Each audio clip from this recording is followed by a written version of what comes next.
Hi guys! Welcome to my YouTube vlog. For today's video, magpa-product review tayo. So ano pang hinihintay natin? Let's go! So yun, for today's video, magre-review tayo ng isang headset. So it is called Space Q45 Wireless Noise Cancelling Headphone. Yes! Yan.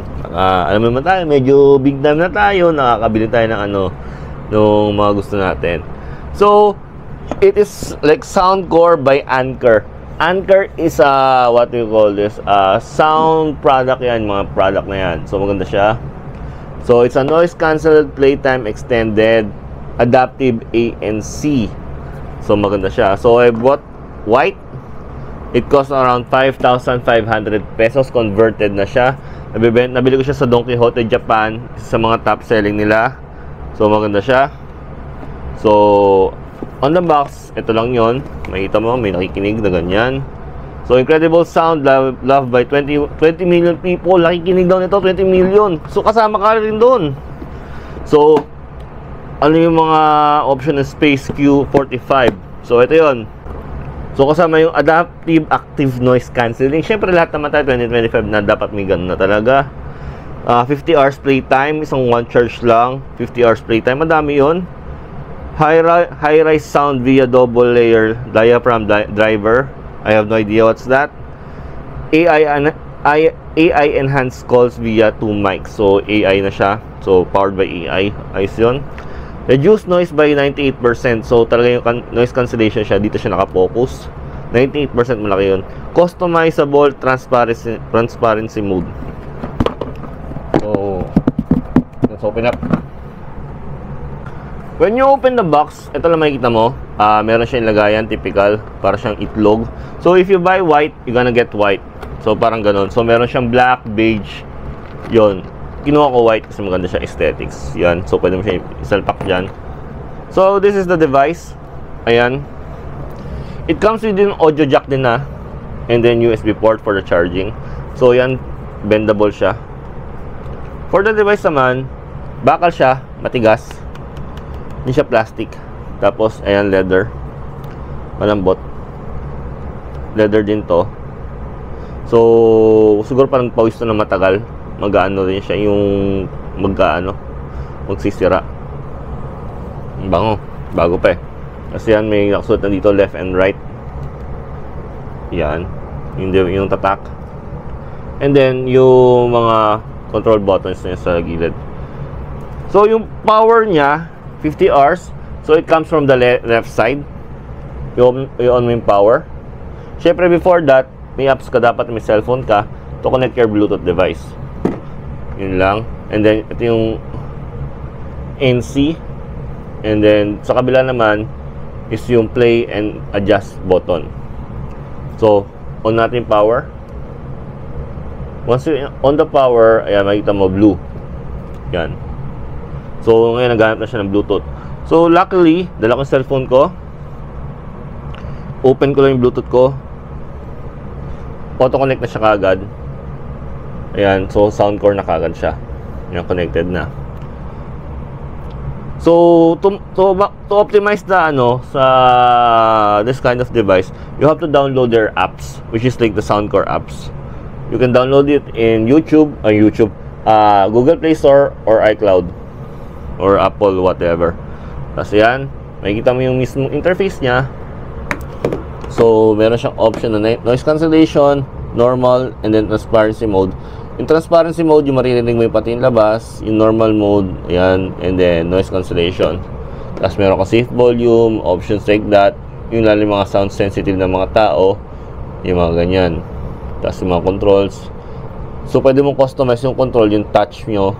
Kumbaga, kung yung press one switch, yung MC, kung anong gagawin mo, kung anong gusto mong gawin siya, kung gagawin mo cancellation, kunyari press 1, gusto mong maging transparent, press 2 or press 3, or press none, twice or none, may option ka. Ayun o, yung bass up kung anuin mo siya. So yun, mga sound effect, signature. So naka-default lang ako. Ayun na yun. So for the moment of truth, papaanda rin ko siya. This is me. Pandarong siya gamit ang noise cancellation. So if you're gonna hear my voice medyo mas malakas, or naka noise cancellation ako, wala akong narinig outside. So papatugtuin ko siya. Ayos naman. Sagad na siya. Wala akong narinig talaga sa labas. Talagang totally wala. Maganda siya kasi nga noise cancellation. So I'm gonna do the other side. After noise cancellation is the normal sound. Papaandarin ko siya kasi makikita mo yung volume ng voice ko. Yan. Sa normal, may narinig na ako sa labas, outer layer. Kaya medyo mas mahina na yung boses ko. Transparent mode, ayan. Narinig ko yung mismo boses ko. Medyo mahina na yung boses ko, di ba? Ayun lang. For the sounds, maayos siya. Siyempre, lahat naman ng headset, pare-pares lang naman yan eh. It's a matter of comfort and use. For sa akin, is use naman, is like, okay naman. Transparent mode ako habang gusto to. Okay siya, cool, aesthetics. Ayan. Tapos, kung gusto kong baguhin yung transparency ko, ayan. So, umpisa ka lang syempre manginibago. Pero, ganyan, masanay ka rin. Ayan, pinipindot normal, noise cancellation, transparency. Kasi ito, play and pause. Ayun, sanayan lang din talaga. And sasabayan mo lang ng gabay sa apps. Ayan. So, ayos yung tugtog. Crisp. Nakasubukan na rin ito pantawag. Tumawag na sa wife ko. Okay siya. Highly recommended for the amount of 5,500 pesos. Tsaka mabibili mo siya from Lazada, Amazon, any places pa naman. Okay, nabili ko sa Don Quixote. Sabihin mo may kasama siya lagay yung itlog, di ba? Ang ganda.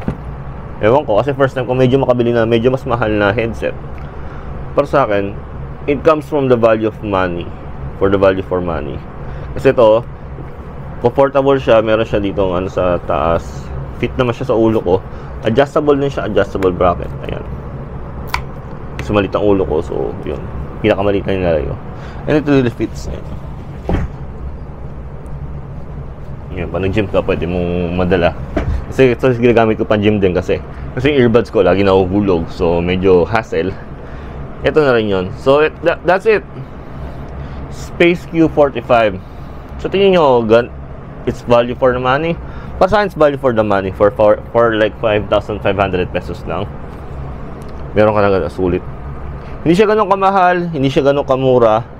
Nasa sakto lang. Kumbaga, kagaya ko nag-start na medyo pamahal-mahal yung yung product na binibili. Okay yun. Kasi bumili ka ng isang biglang mahal. Kasi hindi mo pa naman nahawakan yung talagang top na potential na mga ganitong medium middle class na ganitong headset. It values for the money. Yun lang. So if you like this kind of video, please do like and subscribe my YouTube channel. Maraming salamat. So ulit and skirt. Peace out.